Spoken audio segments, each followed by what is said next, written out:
So this is the simple model we talked about, and it's in the EEF guidance report for secondary schools. It's also in the primary school guidance. And I think that's an important recognition that these writing skills and approaches are they impact every phase. So let's start with transcription. I mentioned it earlier, we practiced it a little bit with the mirror writing. Far too many students, all the way to the far reaches of secondary school and GCSE and A-level, actually still have issues with handwriting fluency and spelling. And only a couple of days ago in year 6, we've had the spelling test, we've had the SPAG test, and then we have in year 7 pupils who don't get explicit teaching of different spelling patterns. So again, the whole game is changing for our pupils. And if we don't concentrate on the seeming basics like handwriting and spelling, then all those sophisticated planning ideas and arguments don't happen because people's working memory is maxed up by those basics. So we have to get those platforms right. And I've written about it before in terms of handwriting. I do in the new book, but I really experienced it with Noah, my little son. He's the boy who's just done his year 6 SATs. When he had that first lockdown, even within 3 months, his handwriting fluency had been severely impacted. He was typing, his transcription on the computer was okay, he was doing everything on his Chromebook, but very quickly, his handwriting legibility had worsened, and he wasn't able to write with stamina or with fluency. He couldn't write for 15 minutes without his hand hurting and without the legibility getting worse really quickly. So it didn't take much in terms of just doing some handwriting sprints, 5-minute sprints, building up to 10-minute sprints, having some little questions around the legibility. So getting him to evaluate and circle any of the words that the handwriting had worsened, the legibility wasn't so clear, getting him to underline where his best handwriting was and rank his own handwriting. And it only took 3 or 4 weeks of certain specific practice around these writing sprints with a bit of dialogue around them. And already he made some quick gains. But, we've got that reality. Very soon it'll be the summer. And then we begin September. Children starting year 5, children starting year 9. And already just that gap can impact their handwriting.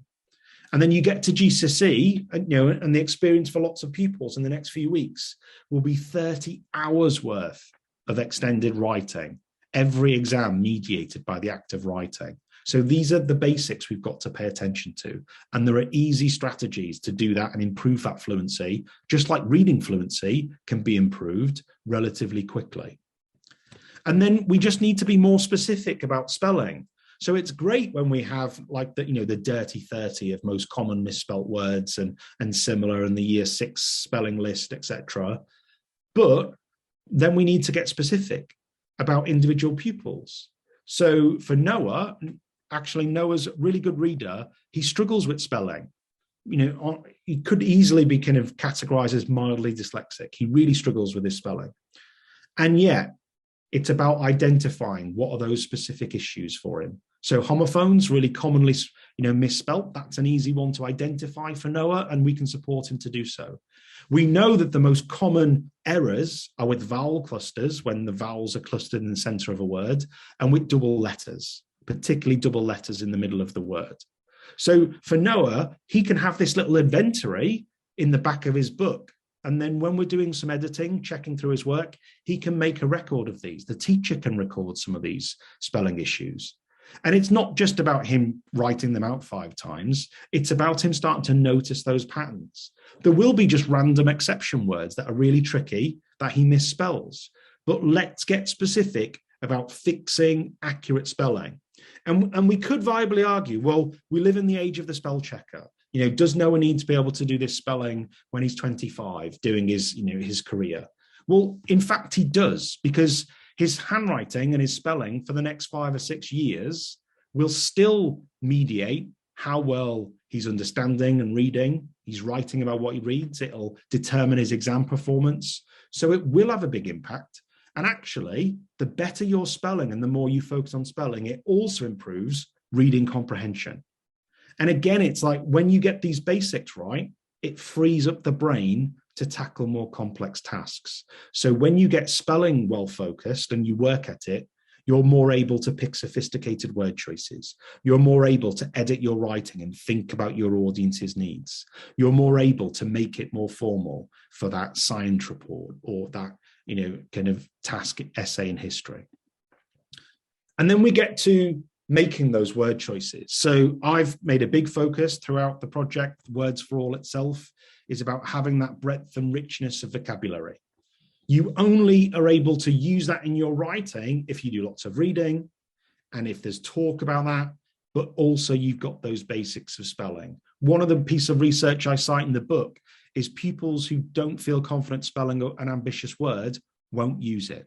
So we can see the connections across here. But ultimately, I think what the evidence seems to show about practice in English schools is that we need to shrink the complexity down to single sentences, mastering those and then building up with that more extended writing. But we too often take for granted the simple opportunities of singular sentences. And we get mired in these kind of, grammar debates and, fronted adverbials and, kind of different tests, etc. But they don't make for better writing. So it's what are the moves in that chess game to improve word choices, to improve writing. So I've drawn these sentence approaches, these 4 areas of sentence building from the best available evidence. The strongest area of evidence for improving writing, particularly for struggling writers, is sentence combining, taking a couple of sentences and combining them into one complex sentence, taking 3 simple sentences and combining them into one complex extended sentence. And you can really shrink it down. You do sentence combining in year 1 as much as in year 11. But this is one of the moves to help build that complexity.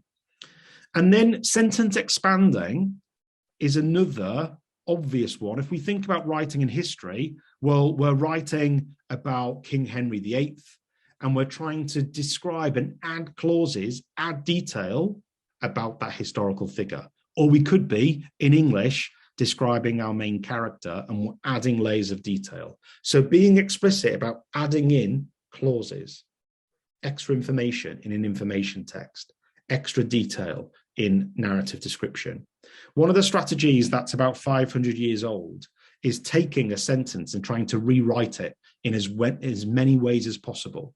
Erasmus, in about the 15th century, had a strategy where he took a simple sentence and he rewrote it over 100 times with slightly different wording and expanding it and adapting it slightly. And this focused practice on single sentences is actually really key to get that skill, that basics ready for then the extended writing. And sentence shrinking as well. This is where the summarizing comes in. Pupils are reading lengthy, tricky paragraphs. Can they summarize longer sentences to simple sentences? Can they summarize paragraphs to single sentences? And then the signposting, that kind of one of those key ways to help build argumentation. So another great book about writing, The Writing Revolution, often people take from that because but so as a really nice way of thinking about how one single sentence structure can build upon ideas. And of course, they can help with talk as well. But these are the moves that if we can hone these are the basics that give pupils the strength to write in science, history, to write in year 6 or year 4. And there's some common ingredients of academic writing as well. And this is where we basically need to know these moves, be confident. Our RE teachers, our art teachers, our English teachers need to be able to understand a similar style of what makes academic writing. And we start doing it far earlier than we assume. We start doing it in year 4, but by year 11, we're assuming all of our writing is academic in style. So what are the moves? So there are some really clear moves that we need to keep on modeling. So there's probably a bit too much here to make notes on, but we might just look at these moves and think, right, in our year 7 curriculum across our different subjects, where are these moves being practiced? Are we expanding our noun phrases in art for our annotation, in history to describe, different figures in history? Are we using tentative language when we're writing in geography? Are we adding those A positives in our essay writing, etc.? And this starts much earlier, but often it gets practiced really well in year 5 and year 6. Noah writes brilliantly in parentheses. He uses brackets brilliantly, really skillfully. But then is that going to be sustained in year 7 as a real clear move? And these are the things we need to show by lots and lots of modeling. Just giving them a label doesn't mean very much at all. Lots of examples, and be really clear what's friendly vocabulary and language and what's formal academic language. And we need to be able to make the jump between the two, our pupils in particular. So we come back to, again, this bigger picture then. Notice we've gone from spelling, forming letters, to words, to sentences, and then to the whole planning of the game, like that history example earlier.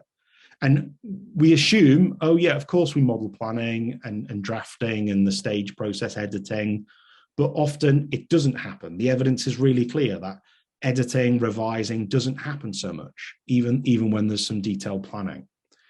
So we can see, and we need to show our pupils that planning and writing is messy. So this is 1984, the origins of Big Brother. This is the draft from George Orwell. That's really messy. And that actually, this is what good writers do. They make changes, they edit, they revise. We need to challenge that misconception that good writing is neat writing and good writing is, perfect and natural seeming. It's not. It can be messy. We might want to try and, cohere that messiness into straight lines crossing out, but actually it's not about our book looking beautiful. It's about our writing being really targeted and well adapted for the task. And that revising sometimes takes, kind of a messy process. So much of this is about modeling it, seeing good examples, seeing not so good examples.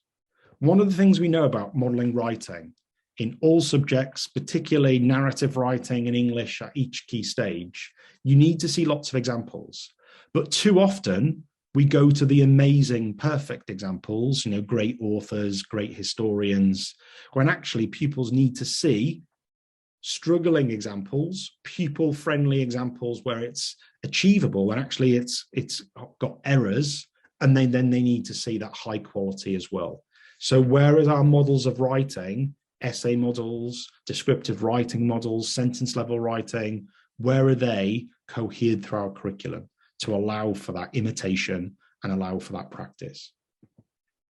And just to zoom in, so the evidence indicates that editing and revising is not done enough, it's done badly. And so when pupils get to exams like SATs and independent writing year 6, or they get to GCSEs, they don't do these things. They don't edit their writing and they don't revise and change. So what's the difference? So revising is a little bit different to editing. Editing is when you're doing that cleanup. You're checking your spelling, you're fixing your sentences if they don't make sense. Revising is really important. That's when you adapt your writing, not just a spelling error, you're actually changing your writing to meet the task in your audience. So you might be improving your vocabulary choices. That would be revising. You might reorder your essay or your argument. That's revising. You might chop a bit out because it doesn't make sense and it's taking away from your argument. That's revising.